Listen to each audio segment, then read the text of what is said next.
Hello, hello, hello, and welcome to RuPaul's Drag Race Recap here on Reality TV Wrap Ups.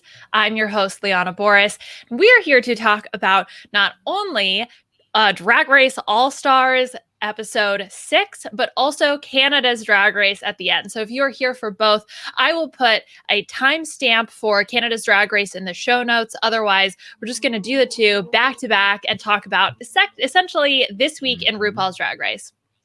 With me, I have a wonderful panel. First woman I'd love to introduce is Beth Dixon. Beth, how are you doing? I am feeling amazing. This was a good episode. I love a good ball challenge, and I'm so excited to get into it. We also have here Mr. Aman Adwin. Aman, how are you doing? I am lovely. Excited to talk about this episode that did not end in the way that I thought that it would. Yeah, very interesting elimination. And I can't wait to break down whether or not we thought it was the right choice, the wrong choice, the most dramatic choice. But we have a special guest here with us. It's not just the three of us. We have someone who I'm really excited to introduce who'll be talking about a Drag Race with us. That is Mr. Christian Robinson. Christian, welcome to the Drag Race Pod. Thanks for having me. Super excited to talk about this episode. So Christian, give us a little bit of background on who you are, why are you here, and what's your background with Drag Race?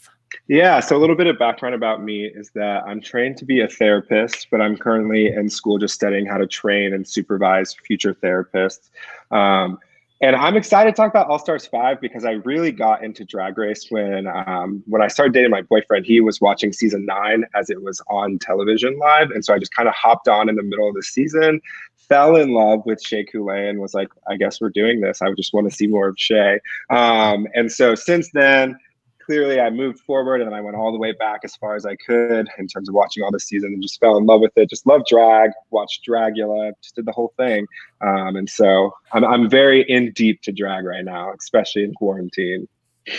Yeah, I think especially in quarantine is a really good addendum. There's so many things I've been obsessed with because of quarantine. No, right. But yeah, we're really excited to have you. And if you are listening to the audio podcast, don't change your tunes. Just keep on listening. But if you are wanting to watch the video version of the podcast, check out the Rob Has a Podcast YouTube page where you can see our wonderful, lovely faces. Mm-hmm. And you can also look at the runways that we'll be pulling up and maybe some other random stills here and there that I thought were funny throughout the episode. It's really just up to my random brain's discretion of what I want to show. I'm already assuming it's just a whole bunch of like stills of Juju. Yeah, Miss Shea Coulee come walking in with that big old butterfly, Juju with the what were they? The hoses like wrapped around her neck. I felt so faked out by that butterfly. I was excited to see how it was going to get used. I know. Yeah. Her outfit, apart from, well, the chaps, we'll talk about those. But yes, no butterfly. I needed more butterfly in my life. All right. Let's just generally talk about this episode and what our thoughts were, because, you know, we are down to the final 5 now, Aman. And I think we got a little bit more strategy, but also, I mean, we're now at the official final 4, which is kind of crazy. Yeah. We're episode 6. I think typically All-Star seasons have 10 episodes. So something's a little weird because I would assume that, you know, there's either going to be some sort of buyback or a double Shantae. I don't know. But it's really getting down to the wire, and I can't believe that I am getting 2 people that I'm rooting for in the top 4. Like, this is like a fever dream for me. I'm sort of at the point now where it's like, I don't even care I do care who wins, but like the likelihood of somebody that I want to win is like 50-50 now. So I'm just like, yes, bitch, I'm just sitting back and sitting pretty. You know what I mean? I'm able to consume Drag Race without any malice in my heart. And I'm fine with it. I'm here for that. Yeah. Well, I think that's actually a good point, Aman, is that the math isn't adding up. Like, Christian, what do you think is going to happen? Do you think we're going to get a buyback, or do you think like this is just going to be 8 episode season? Yeah, I mean, it seems to me they haven't even teased any sort of battle back or buyback. So I'm thinking that it might just be straightforward. It might just go down, because I normally at 4 is when they they do the top 4 All-Stars verse. And they already said in the preview for next episode that that's not what's happening. And so I'm like, I don't think they're going to ditch that challenge right at the end. So we at least have another week for that. But yeah, I'm very confused. I don't think that we're going to see the returning, like the sent home queens come back, which is a shame because I really wanted to see Derek Barry again. Just neither on my television. Yeah, Beth, so do you think this is going to be a top 3 situation? Top 2? I think it's gonna be top 2. If they don't do a buyback, I think it'll be top 2, in which case the math works out a little bit better. But I think given how we're navigating this season, we're seeing that everybody who's not in the top is in the bottom. Maybe it makes sense that we're going back to a final 2 where we started from. And I just think it would be more interesting if you were going to throw all these twists at the queens, if the top 2 people left are the people, I don't know, like I think it would just be a top 2. That's my feeling. It's my gut. Although I really hope they also kind of fake us out and they say, hey, actually, yes, we're doing a buyback next week. And we didn't do any kind of advertising for it because we wanted to just keep you bitches in the dark. I would love that.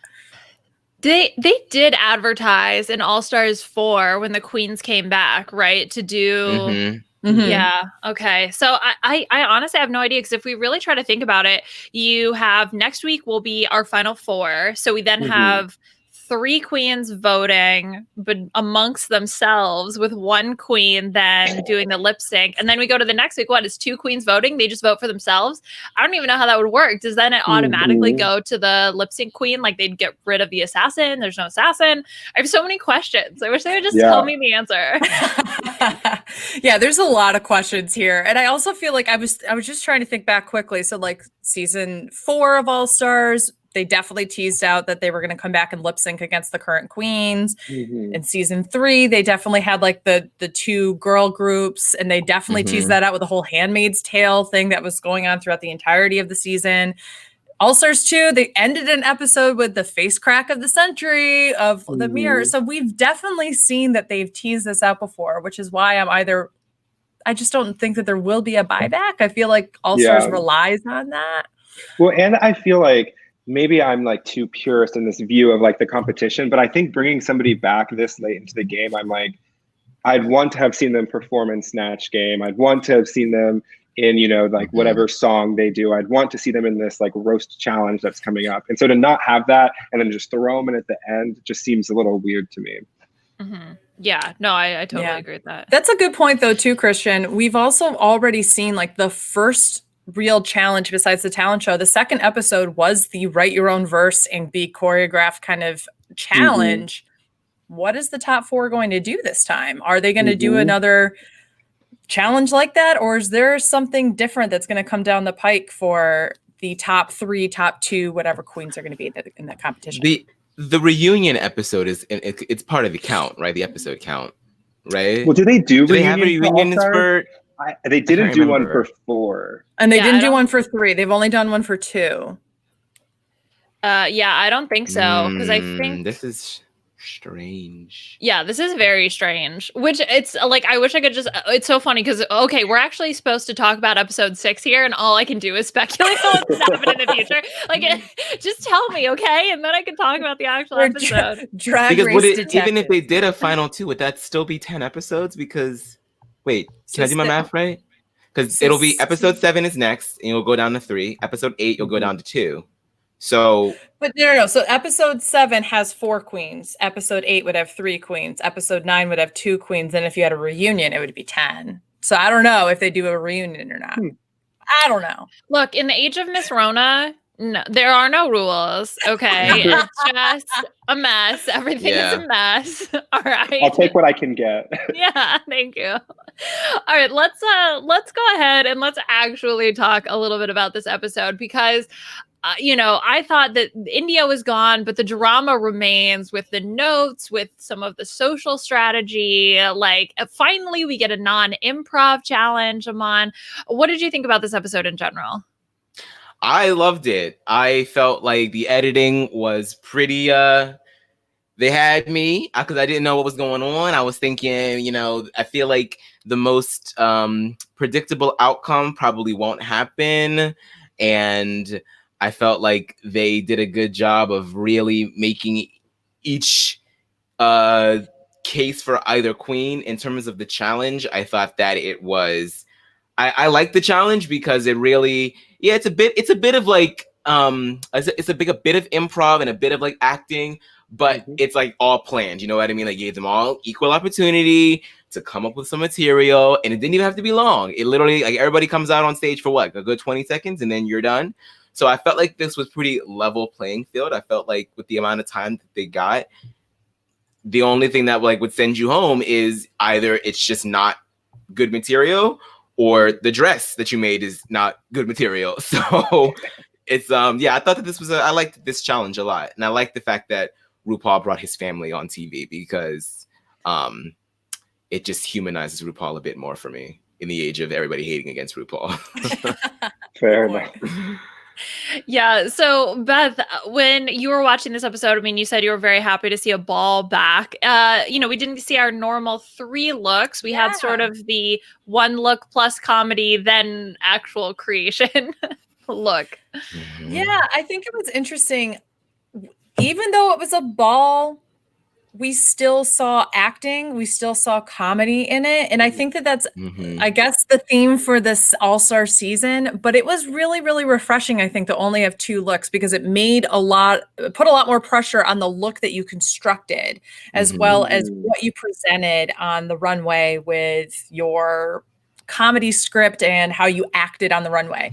It wasn't so much about the look on the runway. You got some in those first looks, you got some looks to it, but it really wasn't like drag looks. It was really, how are you acting? So I actually thought it was kind of fine that it was with 2, because you really got a good wide range of what the queens had to bring to the runway.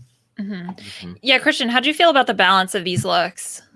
I wanted a little bit more. So I was like thinking, what could have a third look been? And so I decided the way that I would have done the ball is I wanted the cousin look, the auntie look, and with a character with it, and then their eleganza that they had to have made. Because I think just like showing, one, if we're going on this big, is this All Stars or is this RuPaul's acting race? They could have had another chance to act and be a different character. And I think that would have been fun to see what they could have done there.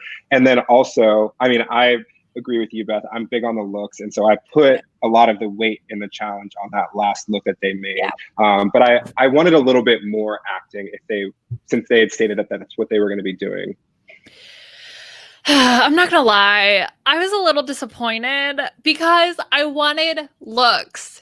I don't care. I don't care. I just don't care about the acting. Like, you've already tested them on that. So fine, you give Cracker another opportunity where her prepared remarks are actually like fit and make sense. Like, that's great. Good for you. But I was like, this is supposed to be a ball. Where are my looks? RuPaul's Drag Race used to say, we're going to have 33 looks. Oh my gosh, 33 looks on the runway. And like, now you can barely turn out 10. Like, come on. And even the first look was just, but it's more about the character, which I get. Like, I'm not critiquing the queen's performance here, because I think they were fulfilling the requirements of the challenge and what was asked of them. I'm just speaking from a viewer who wanted more looks, and just it felt a little empty from that regard. Now, that being said, I hear the points that you guys are saying about, it puts more emphasis on kind of that last look. They have more time to really think about it. You really have to evaluate the creation itself versus looks that they had to prepare, right? Because one of the things is when you do 3 looks, well, 2 of them are ones that they can bring from home, whereas the third one, only technically 33%, right, then would be what they actually created. So I hear that. I get that. I think for me, it was just this promise of, finally, not improv. And then it's like, yeah, except for you have to do all these jokes, and this improv is part of a character. So I enjoyed it for what it was. I think I was just a little disappointed, Aman. And they definitely would have had the time to do more looks. You know what I mean? There's only 5 of them left. Right. Normally they try and do these balls where like damn near the whole cast is still in the competition. And it's like, do we really need? Do we need 33 looks? I just feel like I forget what you wore the first time you walked up by the time the thing is over. So they definitely had the time to do it. I think that this is like one of those themes where you're going to get like some growing pains, because I don't think we've ever really seen a backyard cookout type deal thing before. So I feel like they probably it did seem like a little bit half baked, because it was a newer concept and they were trying to figure out like grilled, maybe. Half grilled, little raw. Yeah, I think it just ended up, it didn't feel like a ball, and it felt like a mini challenge and a design challenge put together. And when I think of ball, I just think elegant, fun. I take my eyes off the TV, and I was just kind of bored with it by the end of it.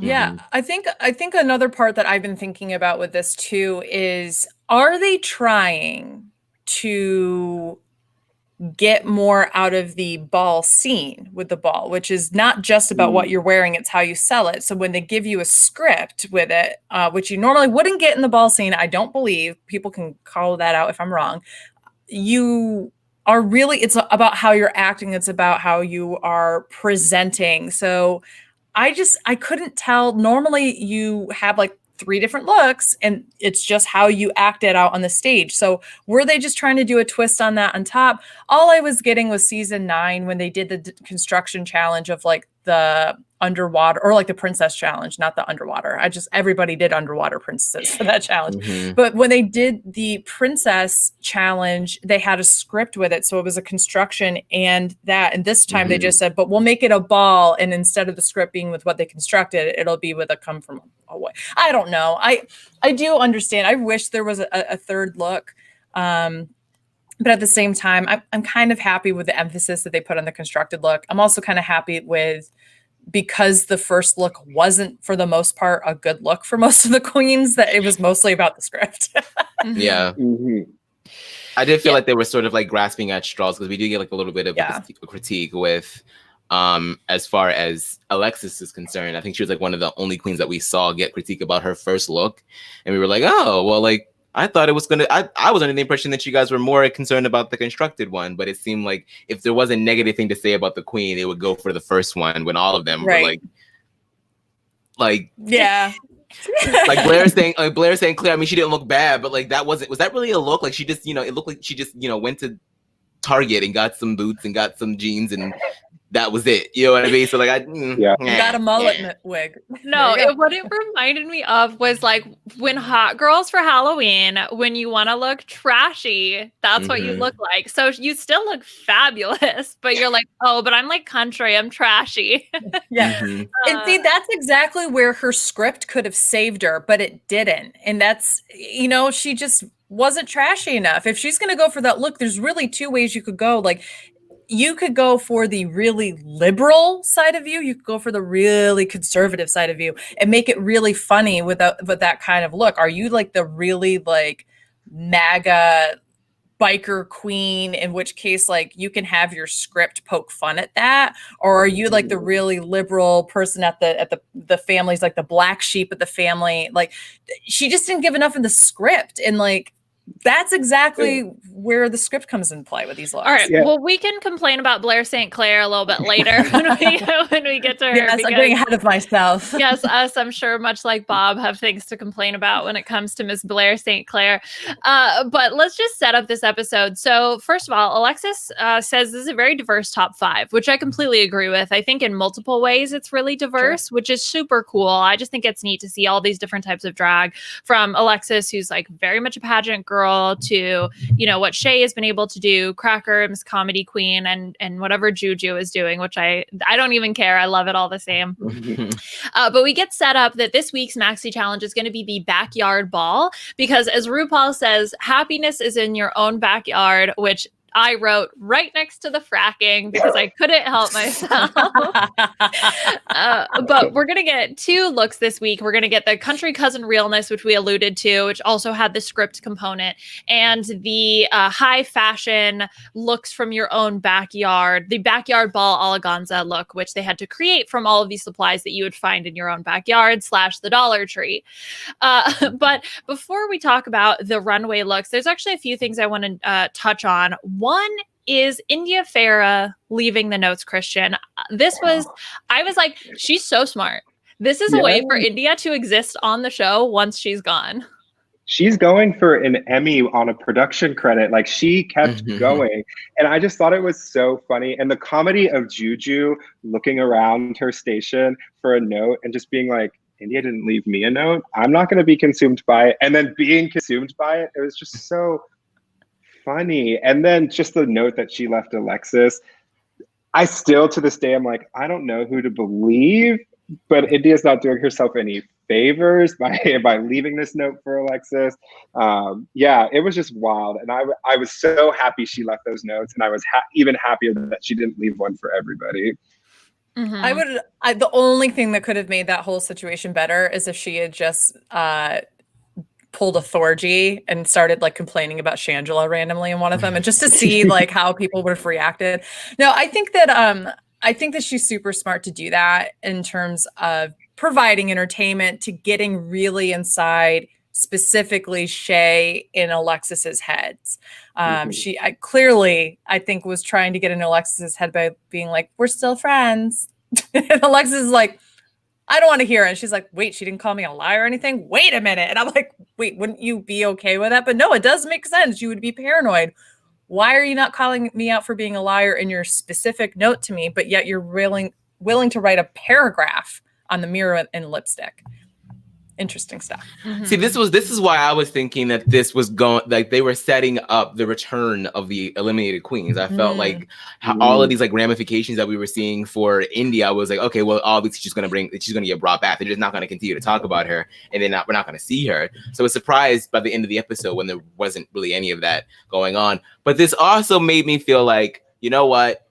Maybe Alexis wasn't lying, because if you really felt like she lied and sent your ass home, why would you say I still love you in that letter? It just doesn't make any sense. Like, right. It really, to me, it really seems like she was like, you know what? Looking back on that conversation, no, she never technically asked me to write down Shay's name. She just told me that she was going to do that, and she was asking me what I was going to do. And now, like, a bit of that guilt is coming through, because she's like, I still love you, Alexis. Like, I understand like why you're upset, but like you did say something about Shay. Maybe you didn't say write her down, but like you said Shay's name. So that's what it felt like to me. To open your heart is the shady part. That's the part that I was obsessed with. Like, P.S. I still love you. Okay, fine. But the fact that you're gonna write "open your heart," that's like her when she walked out from the main stage when she was leaving, and she does her 3 H's or whatever, 4 H's that they were. The honesty, like, open your heart. Like, it's oh bless you, oh bless your heart. Like, it's so freaking passive aggressive. I love it / hate it all at the same time. Yeah, that's why I read that I still love you is like, don't worry, I still love you even though you're lying. So, and I lived for that. Either that, like, and that's what's so funny is like, you can read the I still love you in so many ways, but the open your heart is like, is she saying I still love you, need to open your heart and love me back? Or is she saying I still love you, open your heart to being honest with other people and letting yourself be wrong? Like, there's so many cryptic things. I'm like, India, you smart ass human, keeping yourself in the narrative. Amazing. I mean, she's better. Alexis is better than me, because honestly, if I would have read that, I would have just ripped it up. Like, I would have kept going. Like, it would have. I would have put it in my eleganza. I would have been like, look at. Exactly. I thought about that too. I think I would have lit it on fire if I had the opportunity. Just been like, like, take so that good. On TV. Oh my goodness. All right. Well, speaking of narrative, we also get RuPaul's walkthrough. I have to go to Aman first on this one, because we've talked about this. We've talked about RuPaul trying to get that Emmy, coming for them tears, only hugging when she's on camera. So what did you think about these walkthroughs? So clearly someone on production is listening to the fans. They are aware of the fact that we see through the bullshit. Because what I liked about this particular walkthrough is that it focused more on whatever it was that Shay and Jujubee were trying to say.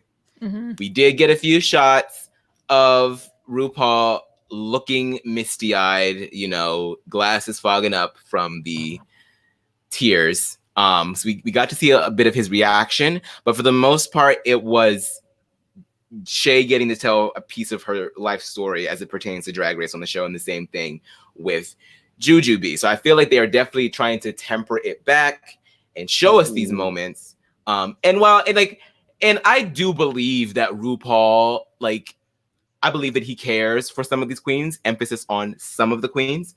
I believe that he really, I believe that he was affected by what he was hearing, especially as it pertains to Jujubee, because they talked about, you know, having to go to meetings and dealing with, you know, alcoholism and drug abuse and all that stuff. So he's battled similar demons. So I totally I can see that he's not bullshitting, but the way that it's edited and the way that it's like not, this one wasn't as heavy-handed. I was like, okay, you guys are listening. I'm able to like accept this more, because the last thing I want to do is sit here while one of these queens is talking about this traumatic life experience, and I'm like, okay, girl, like, you want the Emmy, okay, you're gonna win it. I don't want to like diminish anybody struggling, but at the same time, it's like you can only take so much of it before you're like, girl, like, enough. It's always what drives me crazy is when RuPaul decides I'm going to play therapist and solve all your issues on camera. So it's like someone's like, oh, well, you know, my parent committed suicide, and you need to take that inner saboteur that manifested itself through this horrible thing that happened to you and pull it out in your drag and all that kind of stuff. And it's like, or they could just process it in a way that makes sense without you, who does not have a therapy background. Like, I completely agree, Amon. Like, the total shift. It was a total shift. So abrupt. I kept thinking about like Jeff Probst whenever he's like having to like de-escalate a situation on tribal council, and then he's like, all right, now we vote. You know what I mean? So it's like, that's what I kept thinking about. And I'm like, yeah, you're definitely, you're trying to like, you can honor that struggle by putting it into your drag. They've already been doing that. That's why they're here in the first place. Well, Christian, can you speak on this? How is RuPaul as a therapist? You're getting your PhD, right? Like, walk us through this. Absolutely hate RuPaul as a therapist. And like that, it just seems like one of those people who has like read a self-help book or two and is like, I got this, you know?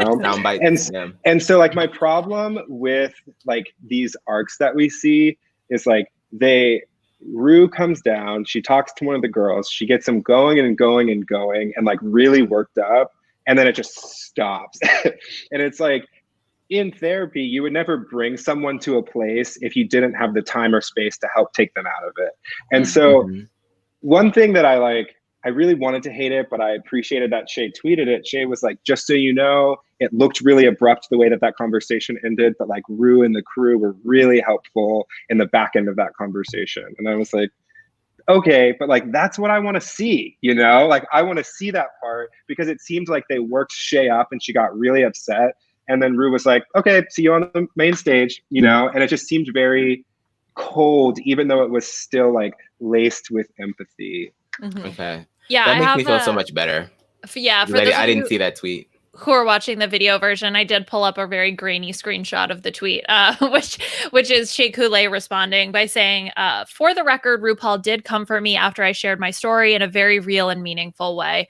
There's so much that happens that we can't show everything, but just know that Ru and the crew were very present in making sure I was okay. Heart emoji with the little sparkly sparkles. So yeah, I mean, like, this one felt more genuine, even though on the whole, like, yes, we complain about RuPaul. I think that, and I think maybe also because we had Jujubee talking about her struggles before, that it didn't feel so out of place. Like, I think Shea Coulee was much more abrupt. Although, had we heard about her losing her father previously? Beth, you're nodding your head. Yes, about it. Yeah, she talked about it in season 9, but I can't remember if it was Untucked or towards the finale. Like, it might have been finale night when she got interviewed after she lost, that she talked about it.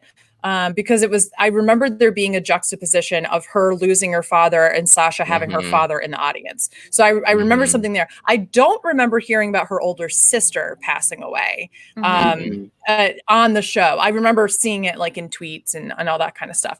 But I could be wrong about that. Christian or Armand, do you?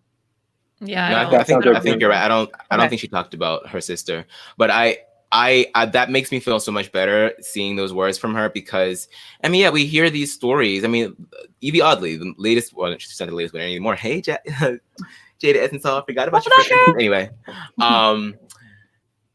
Evie Oddly, I mean, she kind of called out Ru again, saying, you know, more of the same, and that she doesn't really seem to be a presence until there's a reason to be. with the cameras.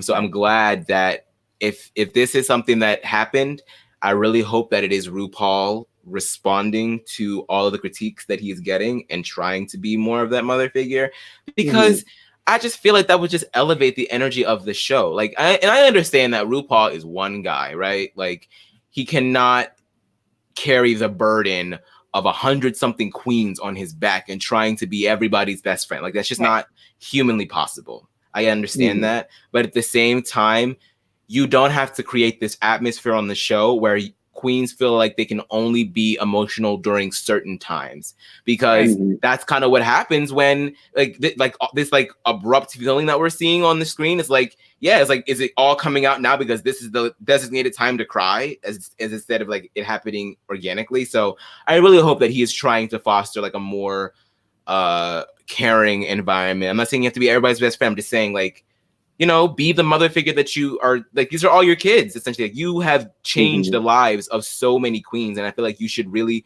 be proud of that and be more instrumental in some of these queens. Is like Michelle Visage goes on tour with all these ladies. I'm not saying that RuPaul has to do that, but like, show up to shows, like, you know, support these queens. Like, they are of you. You know what I mean? Like, you're the reason that they're famous. So take pride in that. So it's always I hope interesting. that this is the push for that. Yeah, it's always interesting to listen to What's the Tea, which is their podcast, Michelle and RuPaul's, and hear RuPaul say something and Michelle be like, actually, I've been on tour with these queens, and this is something that's really serious within the drag community or within the LGBTQ community. And what you end up finding is Michelle's oftentimes educating RuPaul on what are some of the issues, because as much as RuPaul is privileged in the socioeconomic sense, or maybe of being a presence, he still has a lot of marginalized and intersectionality, like identities happening, right? So, but he's still kind of out of touch with some of it. So it's important. I think that it's important sometimes for me to go back and listen to What's the Tea. I don't listen to every episode, but the episodes I do listen to, the perspective he gets is, I think he truly believes in the words that he's saying to the queens when he's trying to provide those therapy sessions.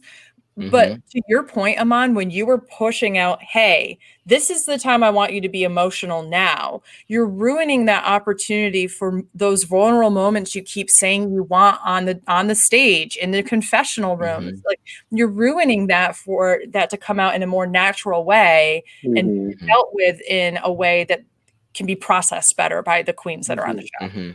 And like, what I fear is, like, I hope it's going in the direction that Aman was talking about, but the trend that I'm seeing is, like, the queens seem to be pretty like pro RuPaul while their season is airing and in the off season, and then as soon as the next season comes, they have something to say about the way that when their contract's up. Yeah, when that NDA expires. And so I'm like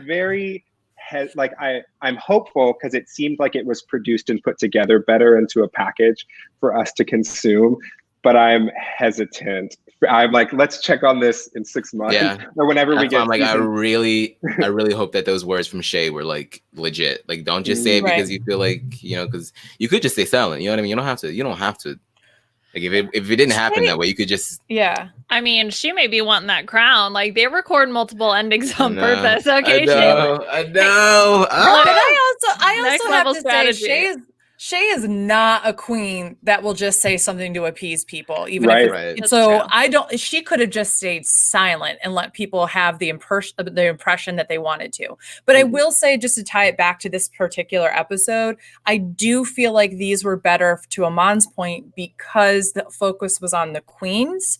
It wasn't on RuPaul taking the queen's pain or story and making it about him providing and being the like savior. I'm your mama now. Come here. Yeah. Well, and that was so creepy. It was also bad. Seemed like you could see how Ru has different relationships with the different girls. Like, when she was talking to Shay, it seemed very like mother-daughter, but when she was talking to Juju, it seemed very like level platform, peer to peer. And so I thought that was nice, just contextualizing that, like, Ru has a different range of relationships with the queens. So that was a good touch.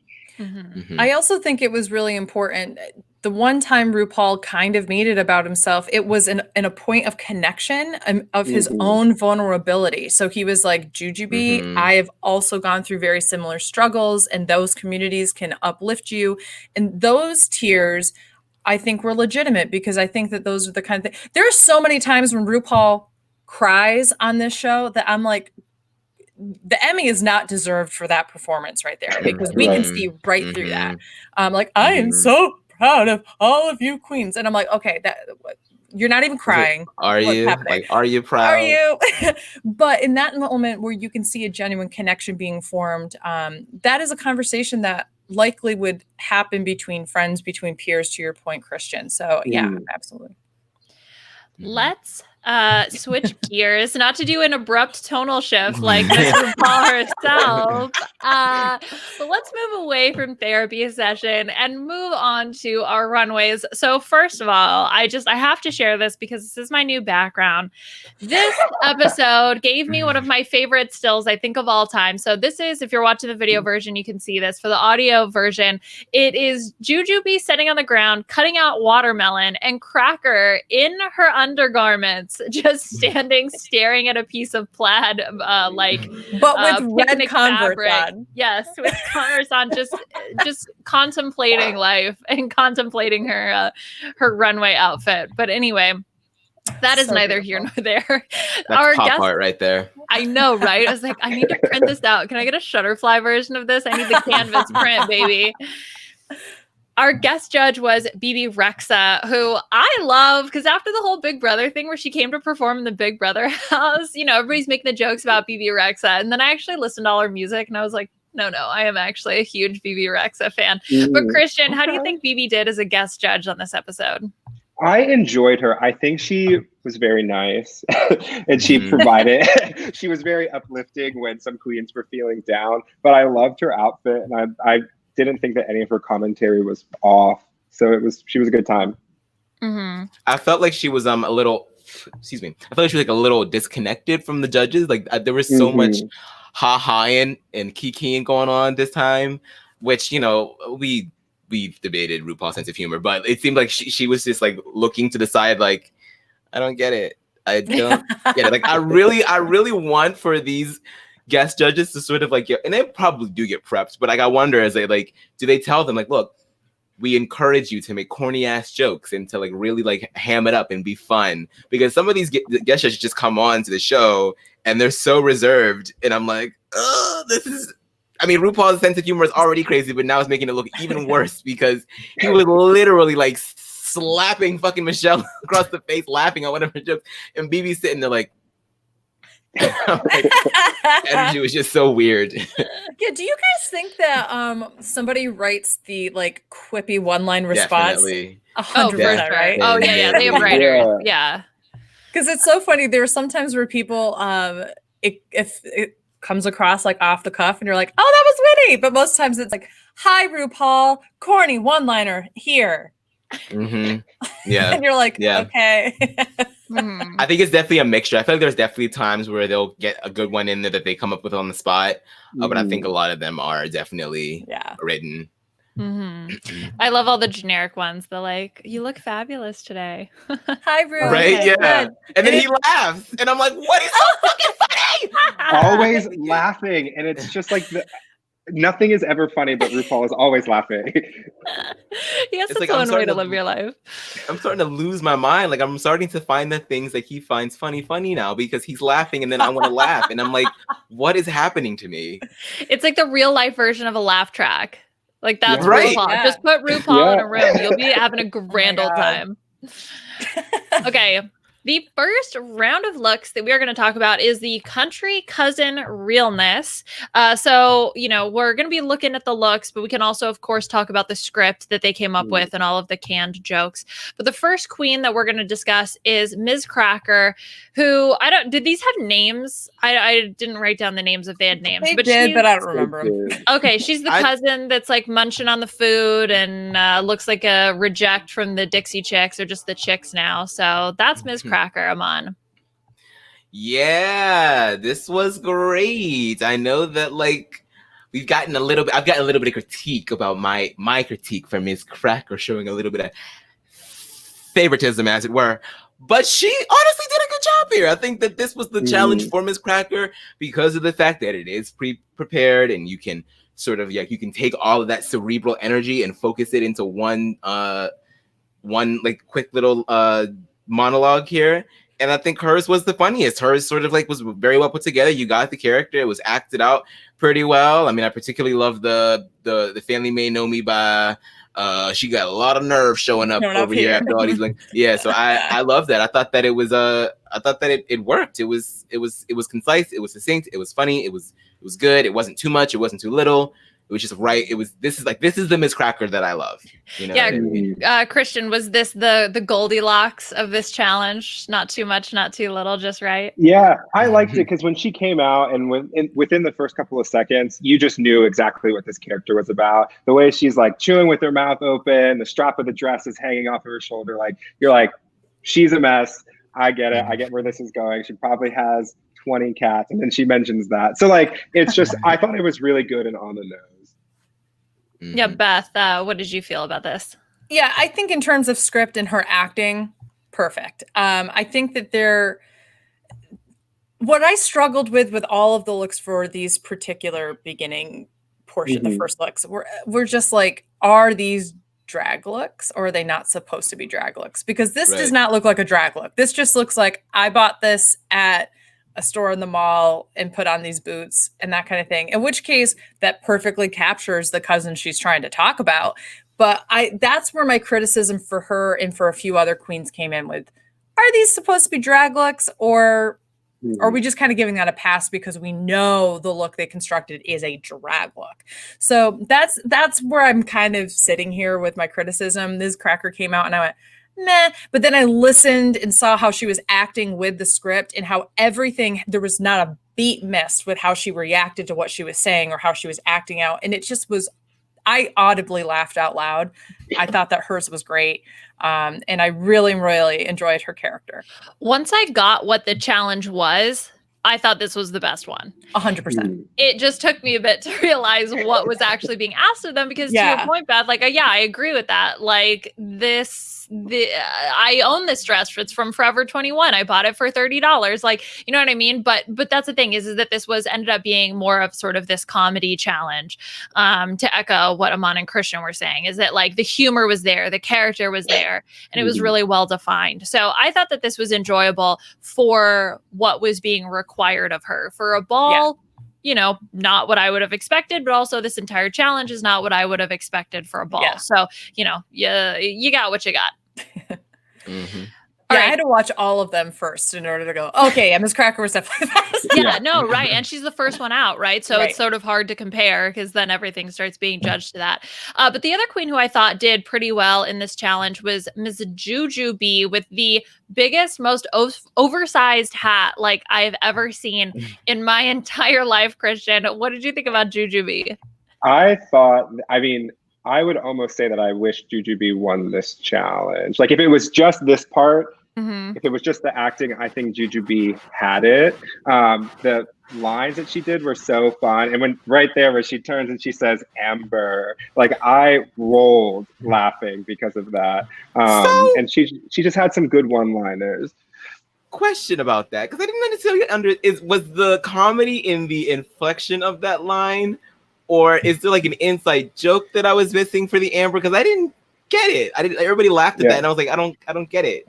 To me, it was just the inflection. There might be some deeper thing to it, but I think it was an inflection. But I also thought it was commentary on how many people, when they come to America from a whole bunch of Eastern Asian countries, have an American English name. So she was. So I think that, but the way that she inflected it too was like so funny. Like, it was great. I'm an idiot. That's why I laughed at least. I hope that was the reference. Otherwise, I was. I was like, is it like a callback to like another, like one of her other seasons? Like, is it like another Amber? I don't know. I was thinking too much clearly, but too cerebral. Yeah, exactly. This hat is a hat. Okay, this hat has a hat. Like it's it's a hat. I don't know what else to say. Giovanni, yes, very good. No, Mike Bloom would describe this as a notable hat for sure. Like, this goes out several feet on either side. I don't even, and that's the thing is like the rest of the outfit is like fine, great, it fits her character. I just can't stop staring at the big ass hat. So here's the thing I couldn't stop staring at, and at first it bothered me, and then I realized it must have been part of the character, is that one of the straps in her shoes is not done. So like one on her left shoe, I think, on the top ankle strap, it is not done. And it was flopping around while she walked, and at first I was like, oh, Jujubee, and then I realized, oh no, I think that's part of the character.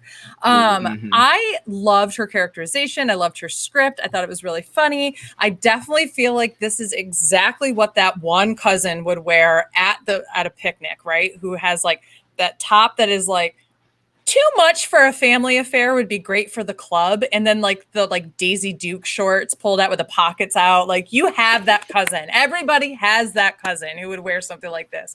The hat was great too. What I thought was interesting about the hat, which if this was for any other look where they needed to do a drag look, you know Michelle would have been clocking, it makes your face have too many shadows because we can see your contours, like too much of a contour. Like, I was like already getting Michelle's criticism lined up. And thankfully she didn't say them. And the only thing I really was bothered by was that they gave away her like MSG joke earlier in the episode. I wish they hadn't like teased that out ahead of time, because it would have been funnier. I was like, oh, okay, this is why she said that earlier. Like, it felt out of place earlier in the episode. But I don't know. But I love Jujubee. I thought that was a really great opening look and script. Yeah, you talk about Beth, you're like, oh, everybody has that cousin. I am that cousin. I have a big old floppy hat. Like, I have those shorts. I have that top. You gotta own it. I was like, bitch, I'm gonna like fly at this picnic, all right? Like, I don't care, they're my family. And it's just great because like all of the aunts are wearing muumuus and such, and you're like, hey, what's up?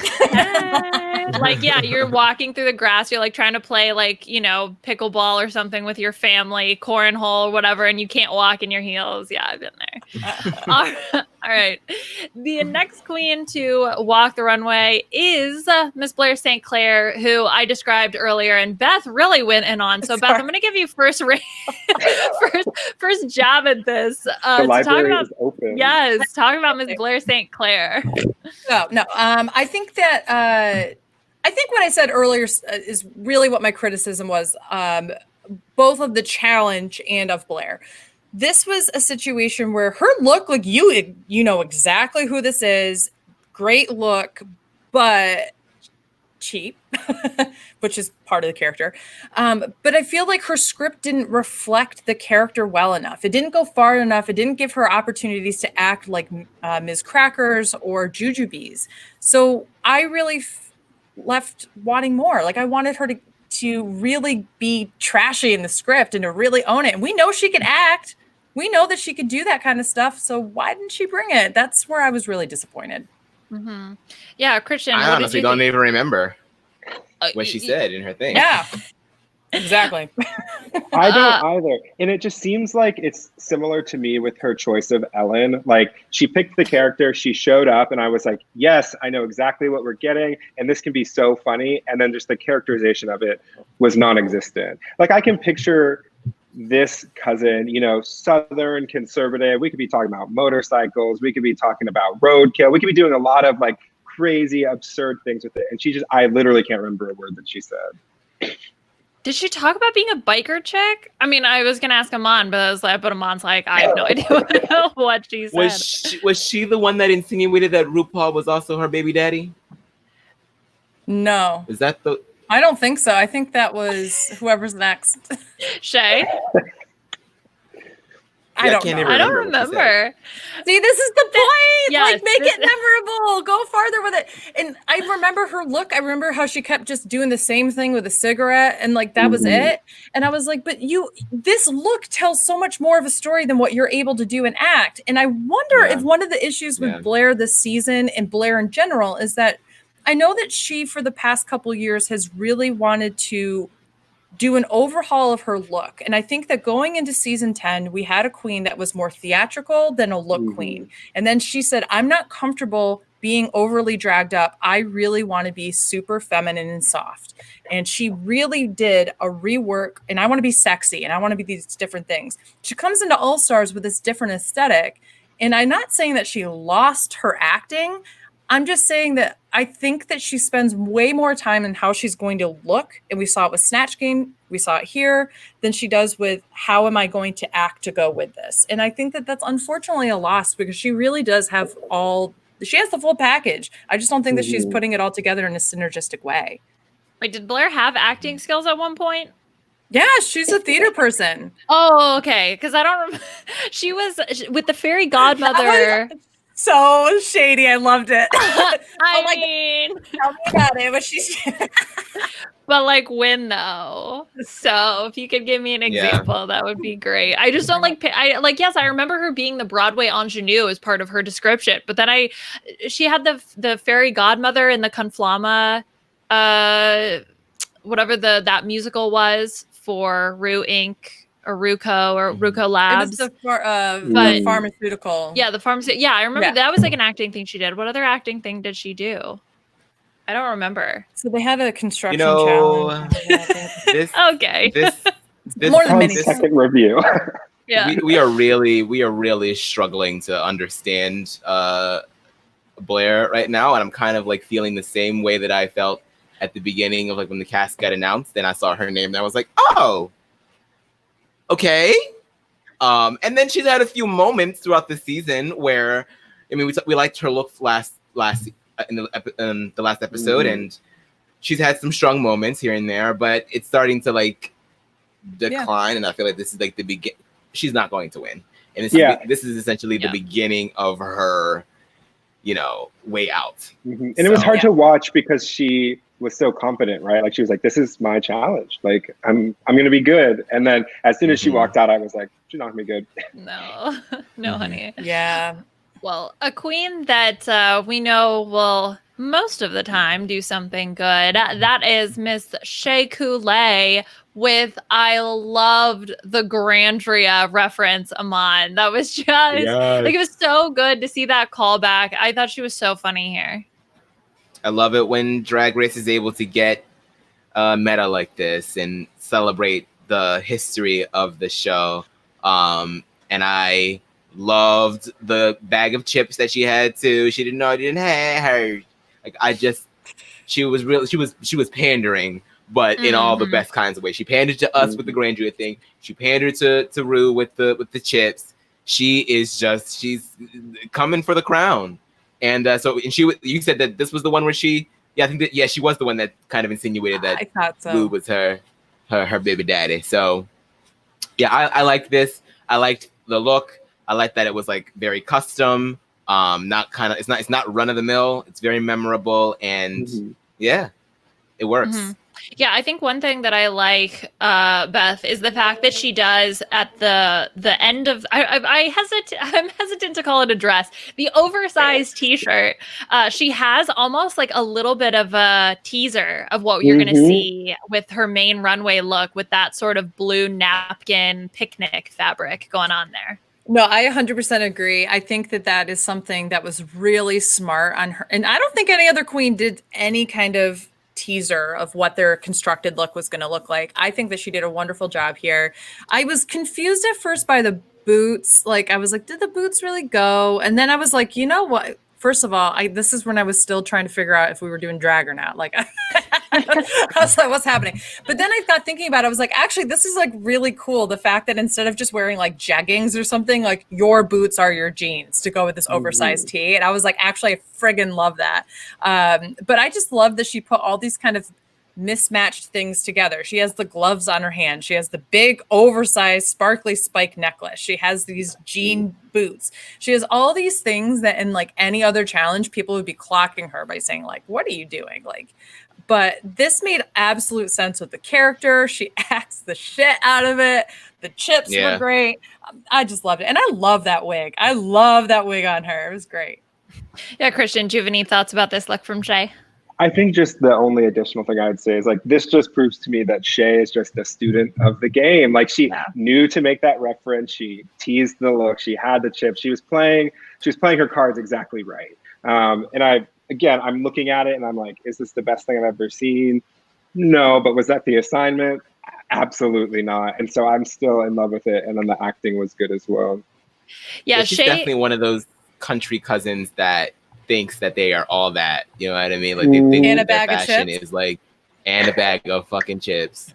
And it's clearly not. But no one's gonna say shit to her because the last time somebody said anything bad about this particular cousin's fashion, they had a whole meltdown. Okay, so they're just like, just smile and wave, smile and wave. Keep your mouth shut. All right, Christian, the last queen that we see with a country cousin realness look is Alexis. The only queen I think who really got critiqued on her look here. Did you think that that was warranted, or what did you think about her performance? I thought it was very warranted. I didn't get the story here. I didn't particularly like the look. And then when she did the wig reveal, in my mind, she was like, oh my God, she's about to do a wig reveal. And then it came all the way off and I was like, I didn't need or want that wig reveal. Please put the pink wig back on. Michelle. Michelle's face. Michelle's face was all of I was just I didn't get it. And I thought I would come to get it by the time she left the stage. And I was still just like, what happened? Yeah, I mean, Beth, like this, I was disappointed here. I mean, I didn't think was it that much worse than Blair's, for example? You know, maybe the look was, the performance I don't necessarily think was, but I was just a little disappointed with Alexis, maybe because I feel like she can do so much more. So I'm not as hard on Alexis here. And here's the reason why. I love that she has a dress that doesn't fit her properly, that she's consistently like trying to readjust and such, because I have been at family weddings where I've seen aunts and cousins and such who are popping out of things and trying not to be the quote unquote trashy aunt, trying not that stuff. Now and that is just inappropriate. That happens where people are like, oh my gosh, I'm popping out. I don't mean to. So I actually really liked that. I got that character immediately.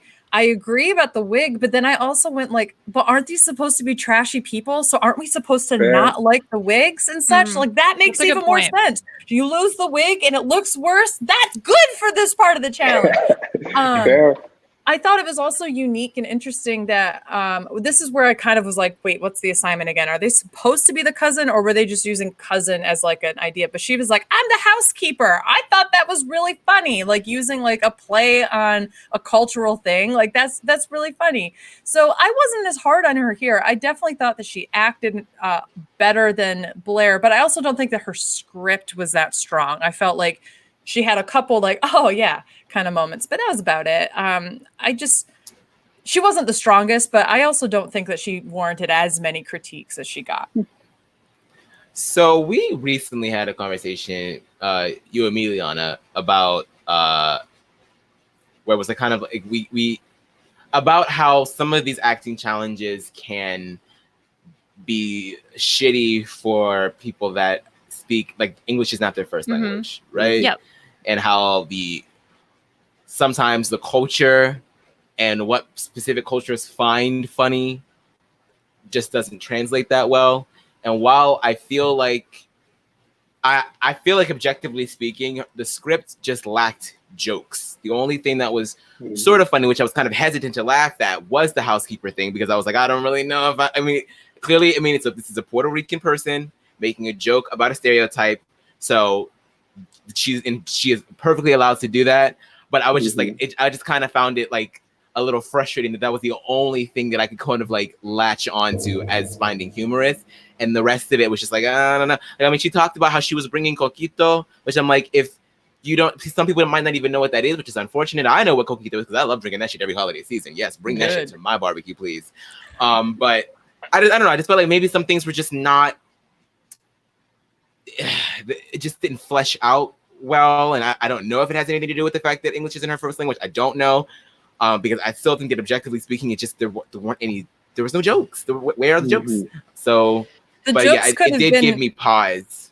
Yeah, the jokes could have been her explaining to the non-Latinx people there, like, this is what we do, like, in my family. And I'm like, obviously, like, the person who wasn't really invited to this one, but I'm still going to, like, explain everything to you. Because that's also somebody that's annoying at your barbecue. You know, I agree. I think that I think that we've seen this a lot. There've been a lot of really interesting pieces that have come out over the past few years about specifically Puerto Rican and Latinx queens on the show who have a hard time in a lot of the improv challenges or the acting challenges, the snatch games, all those different kinds of things, because their cultural references are inherently different, even on a pop culture scale. And we've seen some queens really excel. We've seen Alexis really excel with Walter Mercado, for example, just last week. But there are still inherently some things that the vast majority of the production staff of RuPaul's Drag Race, including RuPaul himself, are not going to get. And that doesn't mean it's not funny, especially as we see a lot of Latinx communities like becoming more vocal and present and represented in America. Like these are things that maybe greater America should be enlightened on. So it's unfortunate that we sit back and we say like, yeah, it's these queens' job to educate us about it. But that is kind of sometimes the assignment that we see with like Snatch Game. Educate us on this person we don't know through your acting, through how you're explaining jokes and such like that. But it is a very warranted discussion to talk about. I mean, now that I'm thinking about it, I think it was better than Blair's.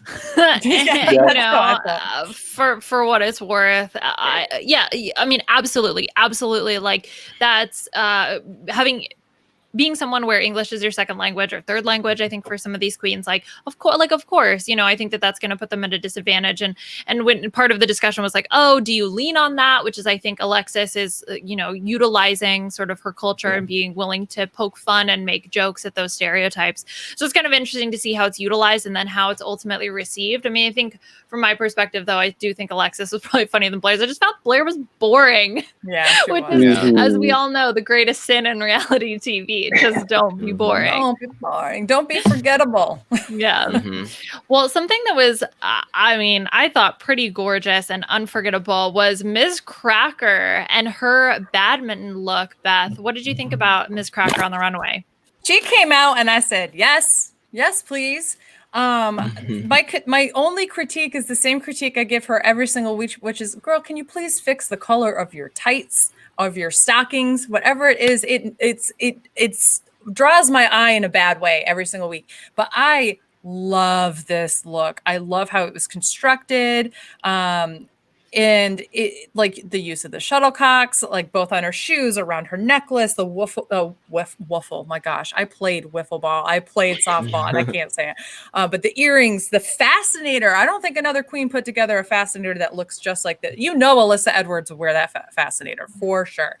But this was a beautiful, beautiful ensemble from head to toe. Worked together really well. Yeah, Christian, what did you think? Did you whiff for the wiffle ball look, or were you all about this?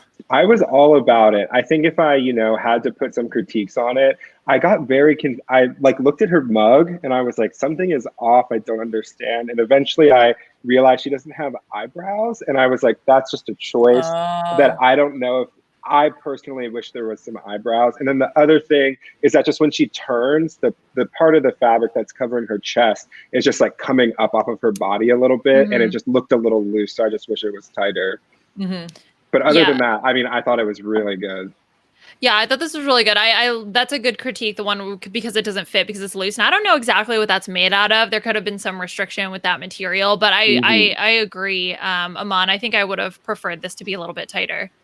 Yeah, I was gonna make that very point, is that like it was a little loose. I would have loved if she made the skirt kind of resemble more of a shuttlecock as well. You know what I mean? I thought that would have been cool. Like really like pulled everything together.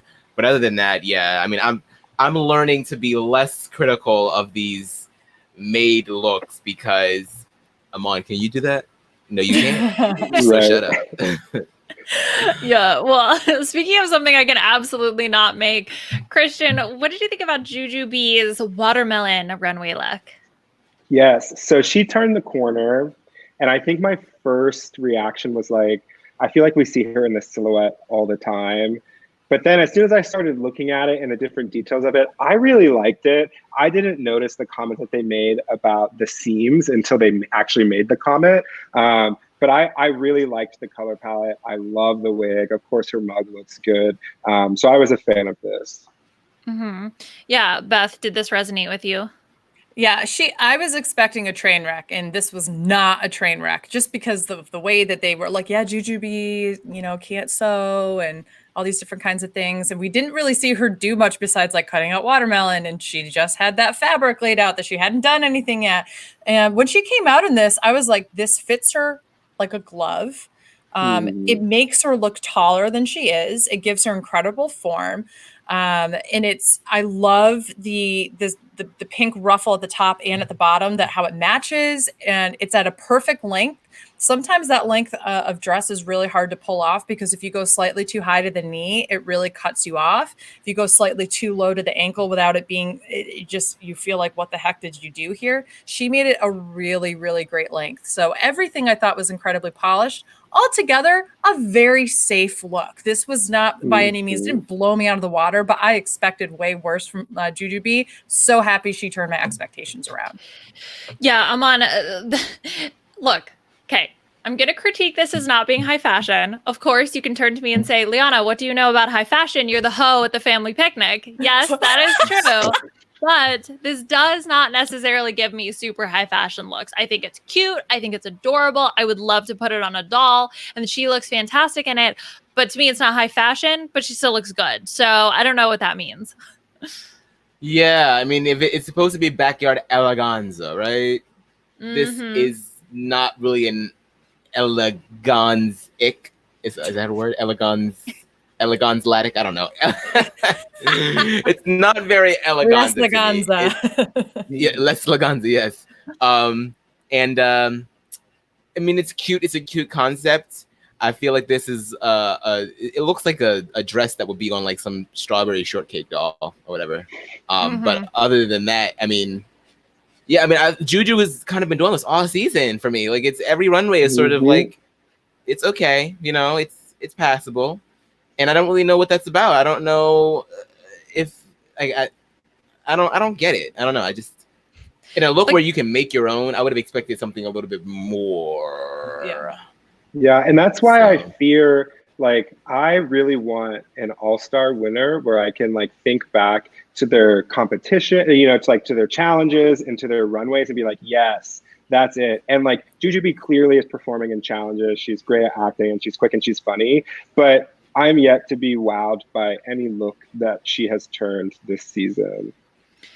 Yeah, I do worry about that for Juju, because she is sort of the queen that's the, always the bridesmaid, never the bride kind of situation. And I do wonder if like there's something real to that. That's not a fluke. Like, there's a reason, because there's something that just doesn't push her to that next level. Like, can she outcompete Shea Coulee to win this thing? Like, I don't know, because we all assume Ms. Blair St. Clair will be gone next, and we will have a top three of Shea, Juju, and Cracker. But we'll have to see. Speaking of the queen, who I think is going to be gone next, no tea, no shade, Miss Blair St. Clair. Ooh, she got me all gagging. Even though this outfit, Amon, was maybe not the most gag worthy. It's like Tiffany Pollard said during Flavor of Love 2, I believe, there's an artist, right? And they say that his work looks really, really good from afar. But then you start getting up a little bit closer and it's like, woo! And that's kind of how I felt about this dress. This dress, at first, when she turned the corner, I was like, oh, okay. And then as more time I had with it, I was like, not okay.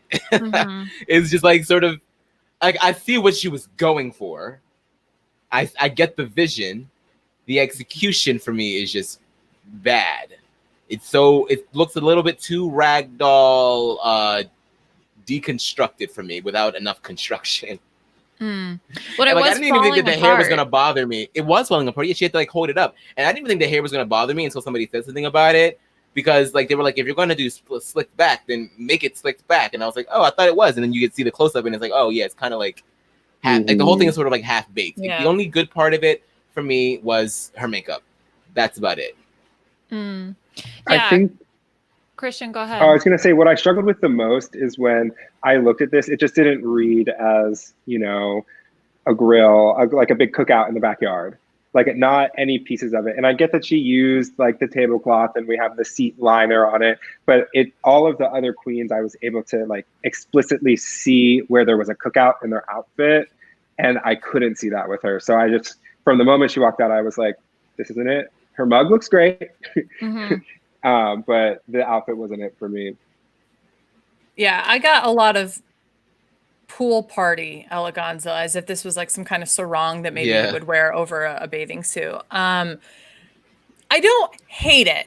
I don't like it for this challenge. And I got thinking about it a lot, and I was like, I feel like there's queens that have done similar looks like this, but have just done it better, like an Aquaria, a Naomi. Like there are people who pull this off a little bit better, and I appreciate her trying to do something that there is a high fashion silhouette to this. There is a high fashion rouging. I mean, those things are there, but I just don't know if it's the colors. If it's the fact that it's still kind of falling apart. Like I like the seat hem thing, but that looks more pool sporty to me than it does high fashion.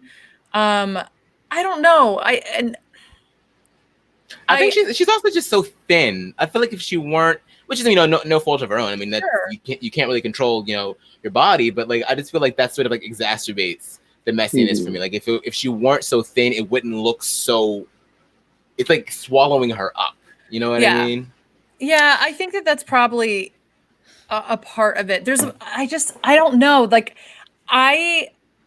whereas I thought Jujubee's look really fit her well. I agree. It's not eleganza. It's not high fashion. I see this as high fashion, quote unquote, but it doesn't fit her well. So I was like, in that sense, I'd prefer Jujubee's look than to something like this. But I do think that I give her marks for doing something that is not a traditional silhouette that you would probably see someone do on the runway. Like it takes actual talent. Yeah, like I said, like we can see what she's going for. It's just not there. I also didn't like the neck thing. Like it was not necessary. Yeah, I think just like turn the oven back on, pop it in for a couple more minutes. Like let's just continue baking it. I will say though, I disagree, Aman. I actually kind of love her hair. I think from the neck up, she looks gorgeous, and maybe that's just because her mug is so fab. And the way that she presents it, I think, is also very elegant. It's just like, the look itself just needs.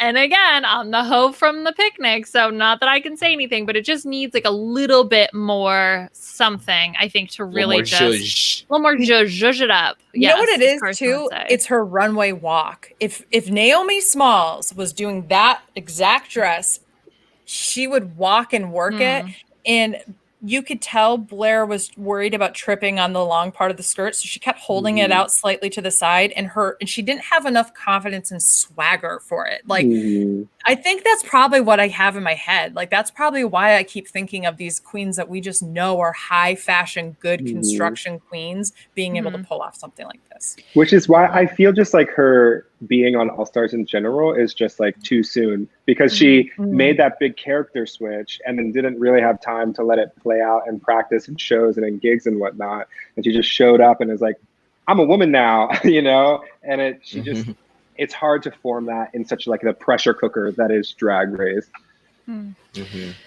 The next queen, Miss Shea Coulee, to walk the runway, won her design challenge back in her original season. Christian, do you think that this should have won, or was worthy of a win? Let me say first, I'm the biggest Shea Coulee fan. I love her to death, and I hope that she wins this season. This was not it for me. Same here. It just looked very undone. The strap hanging off, and then you could see like the little pieces of string coming off of all of the straps. I didn't really like the gray and blue color combo. It seemed like they needed to be a little bit more contrasted to me. And then it did all just seem a little bit busy. I like the construction, like a lot of the ideas behind the construction, but overall it just wasn't for me. No, I completely agree with you. I loved when she walked out at first. I was like, oh my gosh. And then I saw the whole outfit, Beth, and I was like, oh no. So here's my problem with it. And I think it's just because this is what you're going to get with gingham, specifically gingham material. I say this is a non-seamstress or anything, so I just see this as somebody who looks at stuff. If you don't make the hems like clean, they come off as scraggly, and I don't even know if that's word. That's the word I'm using. It looked like she just like cut off strips and didn't do anything to make them like look nice, and just went, and then we're gonna put one here, one here, one here, one around the neck. And so this whole thing looked like it didn't fit with all the straps. I understand what she was probably trying to go for, but I don't, they either needed to be tighter or cleaner on the edges in order for them to make any kind of sense of the look. I felt like the chaps were too big.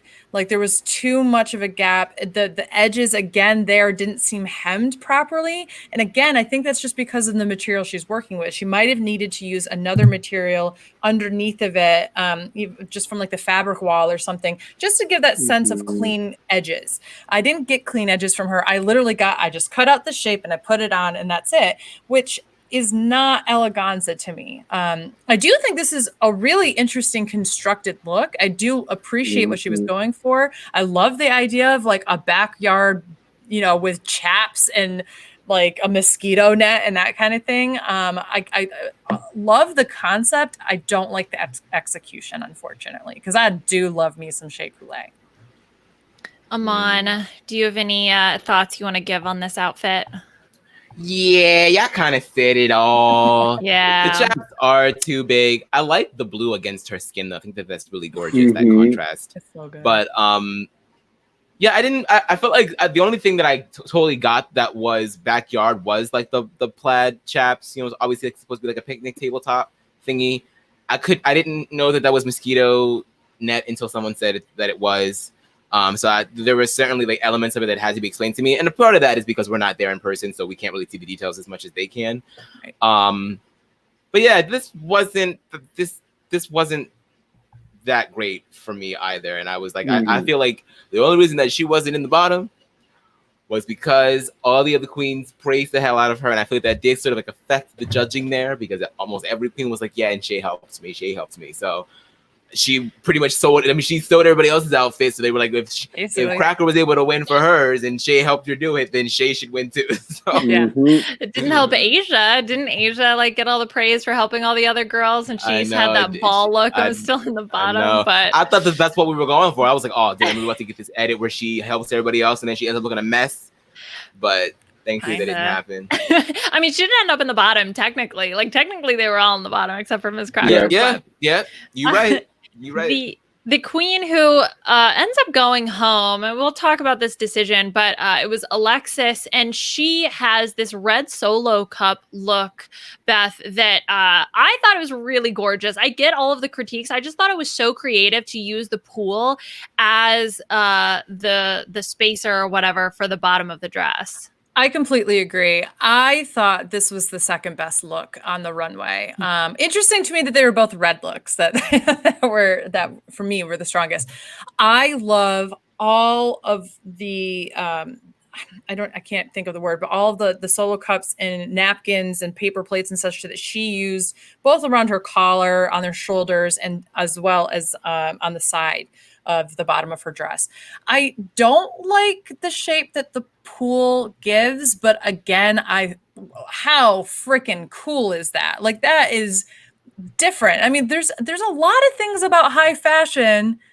The reason why it's considered high fashion is because you're not going to wear it all the time, is that it looks different. It's not something you expect, right? So I feel like sometimes we're a little too harsh on how we feel about certain things. And I loved how the pool made the train work specifically. Not so much all the skirt, but there's a little bit of a train in the back, and it made the train like really, really interesting. Yeah, I thought this was a really cool look, and it was a very pageanty look. It was really well constructed, put together. Fits her like a glove. Love the pageant hair on top, the sculpted pageant hair, and a little bit of a fascinator of the same stuff that she makes for the rest of her dress. I thought it was beautiful. Mm-hmm. Yeah, Christian, what were you thinking about this look? Yeah, I think it was really, as you've already said, it was cleanly put together. But I was bored in the same way that I was bored with Juju. I feel like it's a similar silhouette that we see. It's the hair, it's the mug, it's the red that we just saw her in last week. So I was just a little bored with it, even though I thought it was clean. And then when she lifted it up to show us the pool, I got very confused because the pool print is very chaotic. And I thought I was like looking at trash, like there was like a pool and it like had trash in it. And so I just thought the pool didn't pay off in the way that she thought it would. And I think it took away a lot from me when she like pulled up the bottom of the dress and revealed it. Yeah, I felt the exact same. I was like, wait, is that a trap? Like, what is that? I didn't know what it was at first. And yeah, when she lifts up the dress, like the like metallic gray color that she's like frilling in our face, I'm like, that doesn't look good. Like, I understand like what she was going for, and I think that she was certainly probably the most ingenious of the bunch, considering like what she did with the pool. But it really seemed like she was like trying to get brownie points rather than trying to make it actually look good. It was like, oh, let me attach this pool at the bottom and let you like, this is drag. I'm giving it to you. You know what I mean? But it's like, well, yeah, but what did like, if the dress were blue, then maybe, you know what I mean? Maybe I would be like, oh yeah, this is coming together. But it was such a deep contrast that I was like, this is cool, but like it's at what cost? You know what I mean? I also wonder what material was her dress made out of? Was that just material from the wall? I think it was just fabric, yeah. Yeah. See, and that to me is also kind of a miss then, because I feel like the majority of your outfit should be made of the materials rather than just accents. That metallic, that had to have been something. Like, there's no way. That looks like plastic of some sort. Yeah, it looks like a tarp. Yeah, exactly. It's like tarpish. Gotcha. So, like, my assumption is it came from that. And I will say, like, I just love the fact that she was able to make all of the embellishments, like at the top and at the bottom of the dress, just look so real. And it's made out of that was made out of trash. Like that was sure was. So I think I probably responded the best out of all of y'all to this. I really liked it. I thought it was creative. I thought it was cool. I get the points that y'all are making that it is a little ugly, but it was probably the second best look. I think I would agree with Beth there. Yeah, it's definitely like it's a good look. Like I think I agree with like the detailing of the red solo cups and the paper plates and all that thing. That was like very, very, very good. But yeah, I wish that the pool was just executed differently. Okay. I wish that she used hula hoops instead, because like that is also something. I mean, I don't know what was available. There probably wasn't, but we also saw that there was like hose available. I'm sure you could have put something circular, made the dress like if you had to lift it up. There's something to make that bottom part of the hoop part. Yeah, that may have been too heavy. I don't know. Hose is like really heavy. Or maybe I'm just weak. I don't know. One of the two. I want to jump ahead. I want to talk about this lip sync because then we can talk about the final decision that ultimately was made with sending Alexis home. Okay. So Miss Roxy. So Cracker wins. We've been new. Cracker is then going to lip sync against Miss Roxy Andrews, who has a couple of reveals which were lackluster. And to be honest, I was really bored throughout this whole lip sync, Christian. Like I just, I've seen better. Yeah, I feel like this was a waste. Like this was a waste of Roxy Andrews' talent. Like if we got a fast and upbeat song, I feel like we'd have gotten something more fun. But I do agree with you on the reveals being a little bit lackluster, especially the transition from the second into the third, because you could already see the thick and juicy. And so when she took it off, it wasn't really much of a reveal. I mean, I still loved it, like, you know, and I want a little thick and juicy. She said she was going to start selling merch with it. I'm like, sign me up. But yeah, I was left being a little bored throughout. Yeah, Aman, how did you think Cracker performed here? Cracker was fine. Cracker's not really a dancer. But she can still. I've seen better from her as well. Like when she lip synced against Cameron Michaels and was ultimately sent home in season 10, I felt like she beat Cameron Michaels in that lip sync. Not only because she was beating her in the competition, but like I just didn't think that. I think that she like really held her own in that lip sync. So I was like kind of like surprised that this one was sort of like lackluster.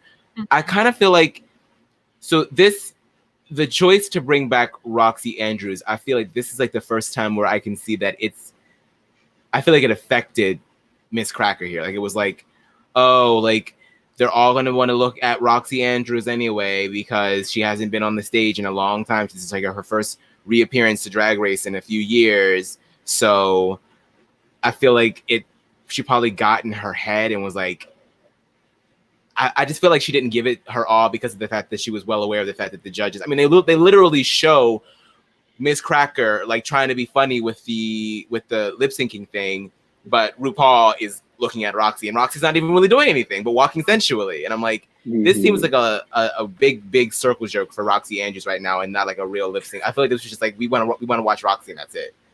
Mm-hmm. You know? Yeah, Miss Thick and Juicy herself, Beth.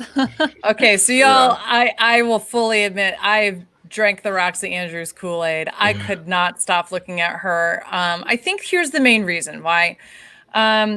Roxy does a really good job of taking on the feeling of the song in her face. And so from the get-go,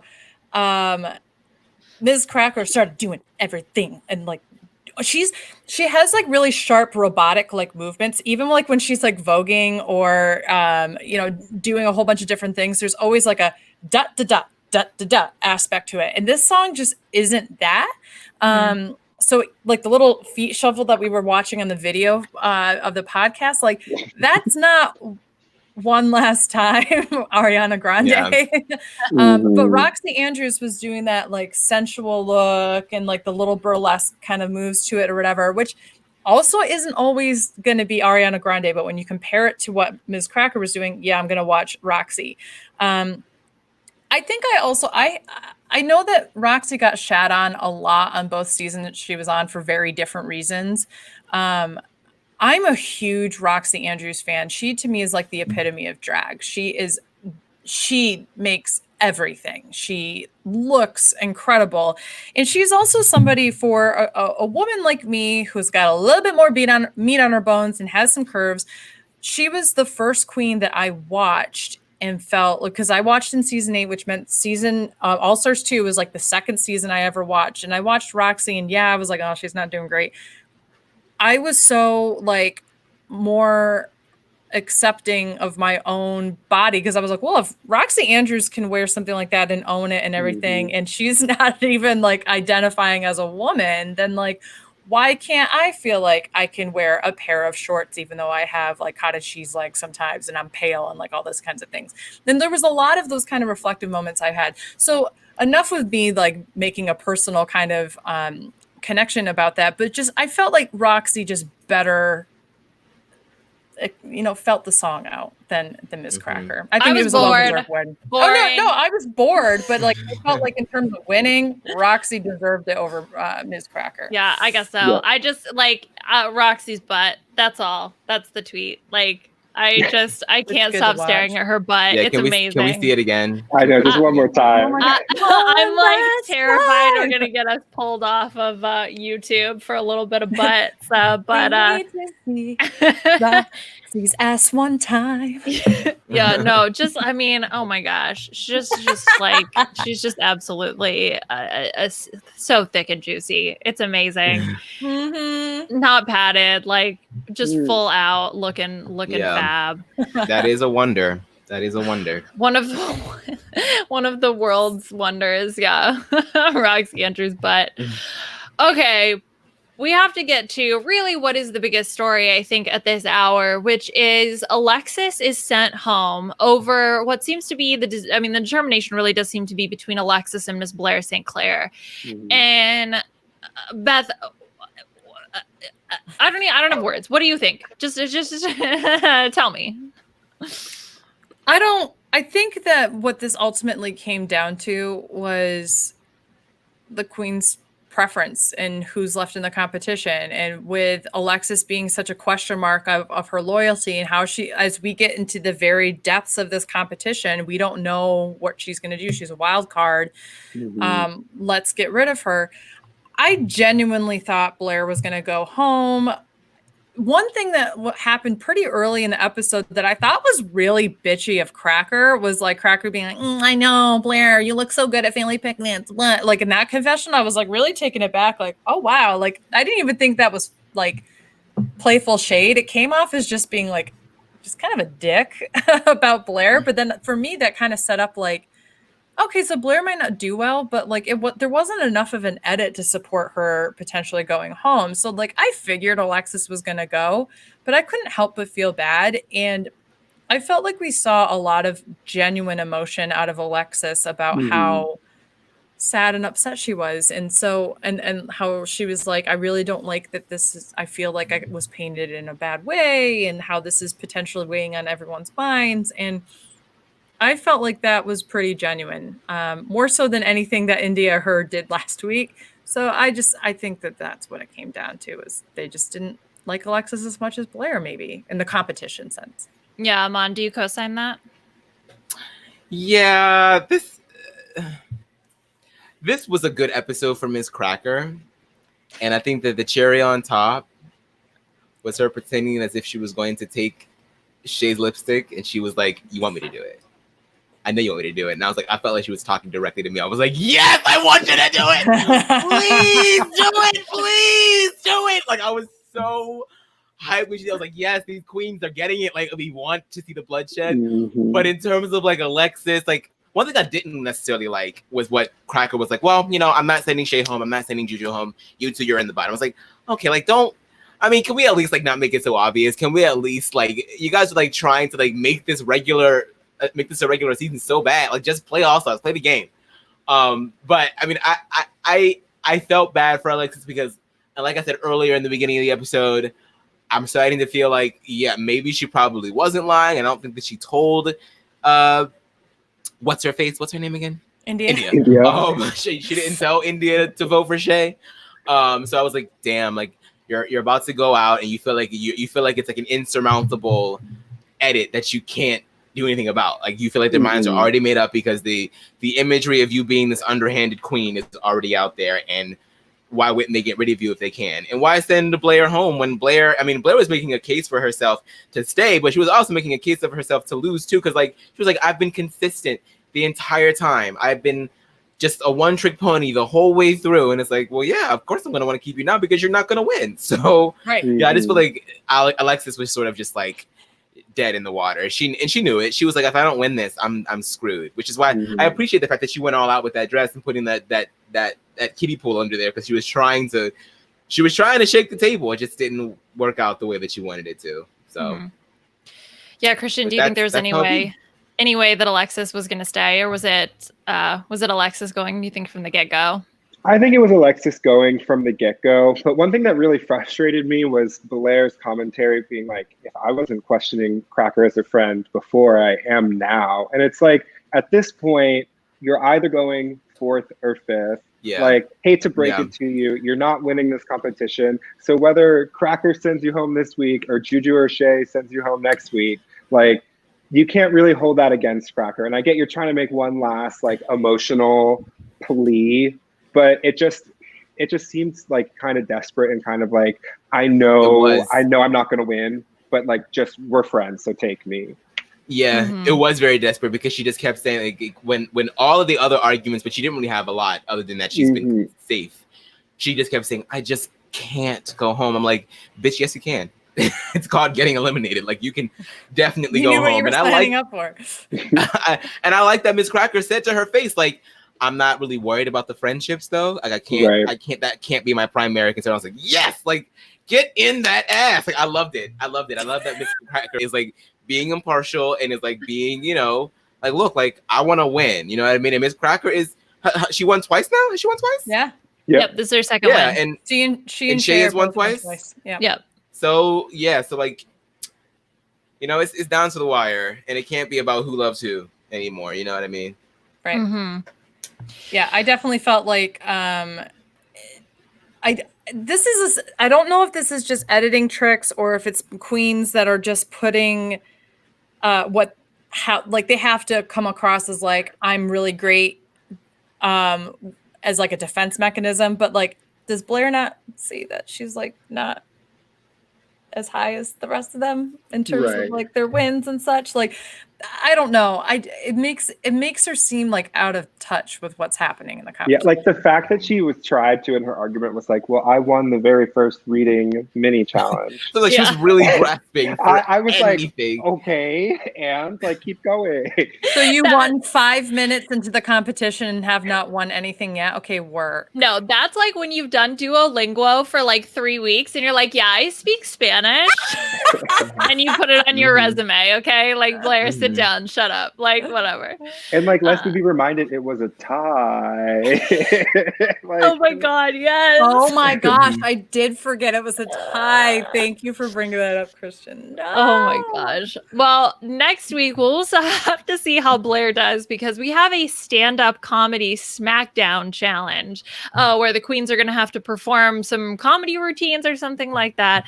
And yeah, I do have a feeling like this is Miss Blair St. Clair's last stand. We're going to have to find out next week because, yeah, we're getting down to the final four. And then, as we speculated at the beginning of this episode, we don't know what's going on. So we'll be back in your ears next week or on your YouTube screens, giving you all of our thoughts, feedback, and commentary on RuPaul's Drag Race All-Stars.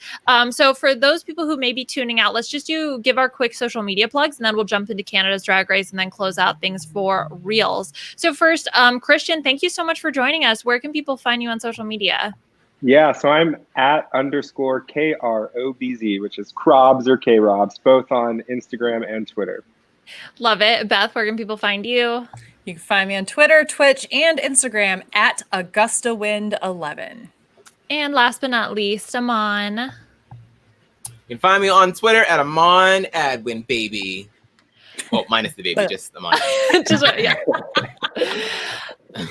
Okay, let's shift gears, talk about our very own tonal shift, and let's talk Canada's Drag Race. Okay, not gonna lie, I am loving Canada's Drag Race so incredibly much. It fills me with so much joy. If you haven't had a chance to watch, WoW Presents Plus is where you can check out the episodes. So they have a free trial going on right now, and then I think it's only like $4 a month or something super cheap.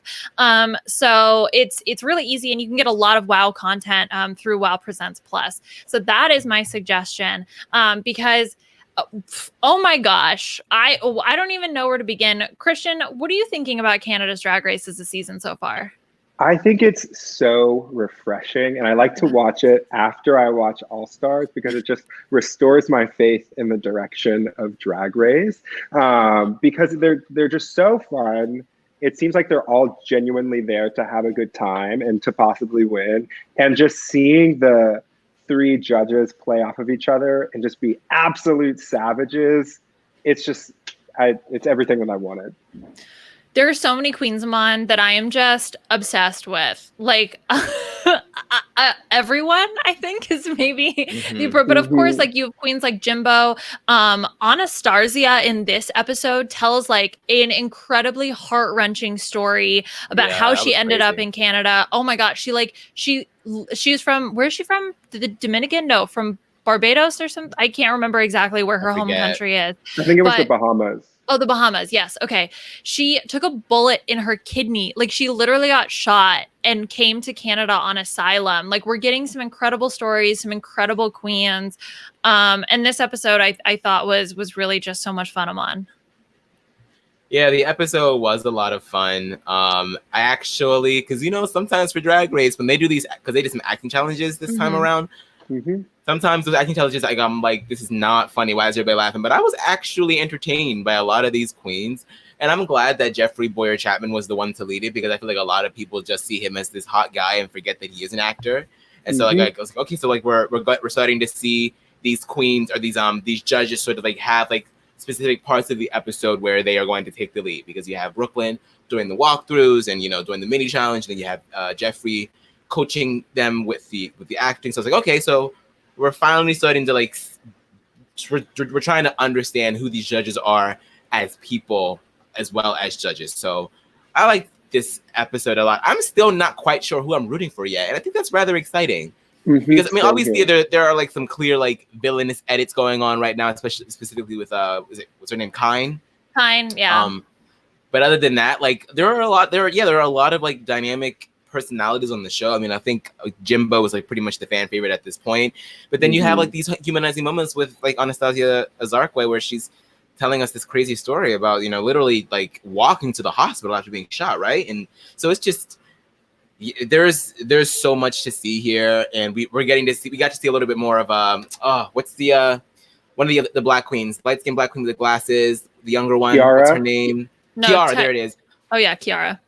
And we found, because I was saying that she was kind of like absent in the first episode, but we get to see like a little bit more of, like, she's a little bit of a shady girl. So like I was like, this is there's a lot going on, and I'm very, very excited for it. I love her. I love her so much. She was in the confessional with one of the balls that came out of Kyne's outfit from last week. Being shady as shit. Like, oh my God, you're so sassy. I love you. Christian, is there anybody in particular that's standing out for you that you're rooting for? I really like Jimbo, of course. When Jimbo came on the runway, I was like, am I watching Dragula or Drag Race? Like, and I was just so content about like seeing those two worlds collide. I also really like Priyanka. Her mini challenge performance was so funny. And then the acting challenge was also just, she was good in character the whole time. Yeah, I think for me, I have like, this is my current, now we all know ranking is arbitrary and reductive, but my current ranking is Priyanka, Jimbo, Lemon, Rita, no, Kiara, then Rita, then Scarlett are like my current top queens that I'm loving right now. But it's like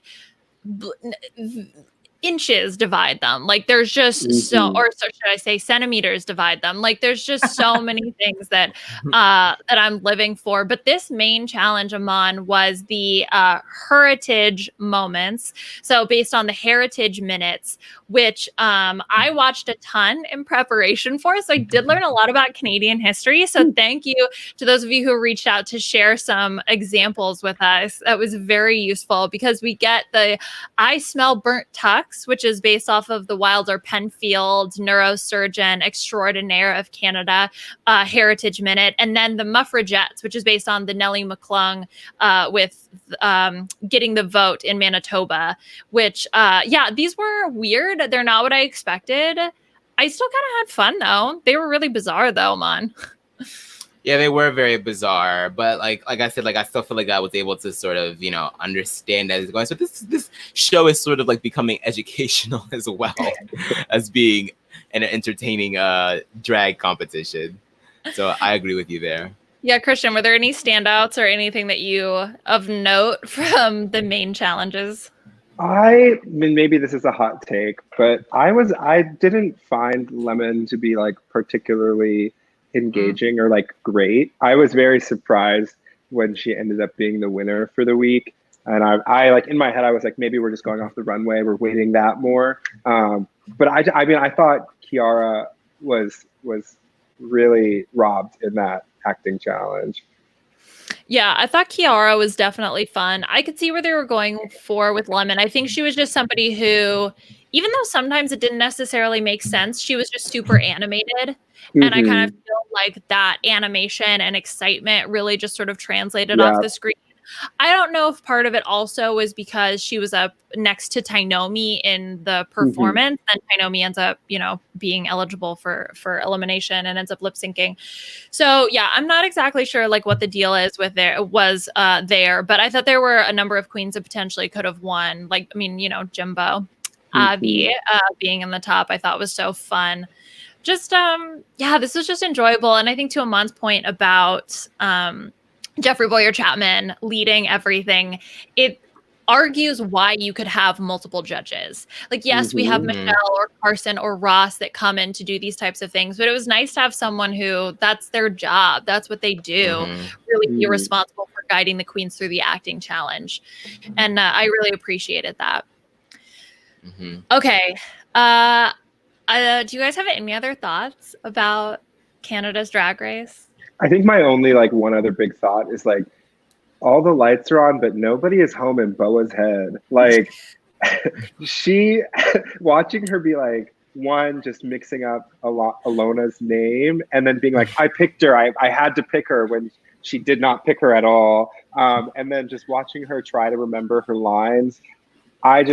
I can't imagine her going very far in this competition. Watching her remember her lines was just like, says the line, and then like the robot that just like shuts down, waiting for the next time she says her line. And then she like boots back up. Like, okay, I'm gonna say my line now. And then just like boot down. I mean, you know, it's hard. Like she talks about her struggles and how like when she's looking at the page, it just all turns into jumbles. But then you add on top the other things that you mentioned, Christian, like with the Alana, or whatever, how she kept saying her name. Yeah, it's going to be interesting to see how far Boa goes. The only other main thing that I have to talk about really is Scarlett Bobo swallowing fire on the runway. Oh my God. I did see that. That was crazy. That was insane. And then lastly, Kine can go. So the whole moment, like right when she's about to be eliminated, when she literally turns to Tainomi and she says, "I'm about to go home. This is my moment." Girl, no, just stop. Oh, girl. Girl.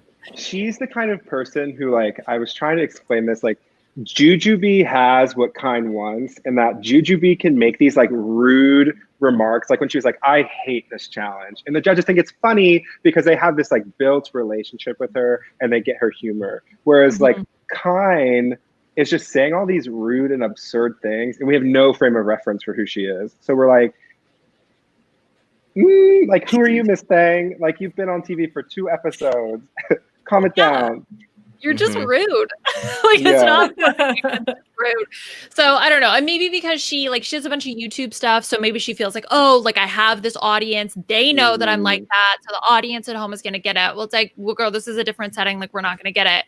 Yeah. Right. Maybe we'll find out. Maybe she'll end up being one of the most loved contestants after the season. Who knows? But that sort of wraps up generally all of our thoughts on Canada's Drag Race episode 2, which I am looking forward. I have decided the panel is more than welcome to join me. I will be continuing doing coverage of Canada's Drag Race because 2 episodes in, I'm still in love and I want to know what happens. So once All Stars wraps up, I think probably what we'll do is we'll continue on doing Canada's Drag Race coverage for however long that ends up being. Because, you know, we did the maths today and we only have a couple more episodes of All Stars left, we think. But we shall see. Okay. Let's officially wrap everything up and get out of here. Christian, again, thank you so much for being here. This was so fun to have you. And we didn't plan it this way, but we got you on the RuPaul therapy episode. We were able to utilize your expertise. So thanks again for coming on. And where can people find you on social media? Yeah, so again, you can just find me at @_KRobz, so KROBZ, both on Instagram and Twitter. And Aman Adwin, what about you? Where can people find you? What are you up to? You can find me at Aman Adwin on Twitter. Any geeks out there, I still have my podcast, Acquire Room, with Matt Lagore, so check that out if it so interests you. And Beth, how about you? You can find me on Twitter, Twitch, and Instagram at AugustaWind11. I'm also continuing to work on my weekly meltdown on Wednesdays, where we are discussing Big Brother 10, and we're coming down to the final stretches. So I'm excited to see what happens this week. And of course, you can find me on Twitter at Liana RHAP. We are currently covering Survivor, doing our Survivor rewatch with the RHAP B&B. And this week we are doing Cagayan, the Merge episode, which is so fun and even more fun than I remember. And we have our very own Jordan Kalish on. So he gives us a quiz. We play some very bizarre games. We talk about Disney princesses.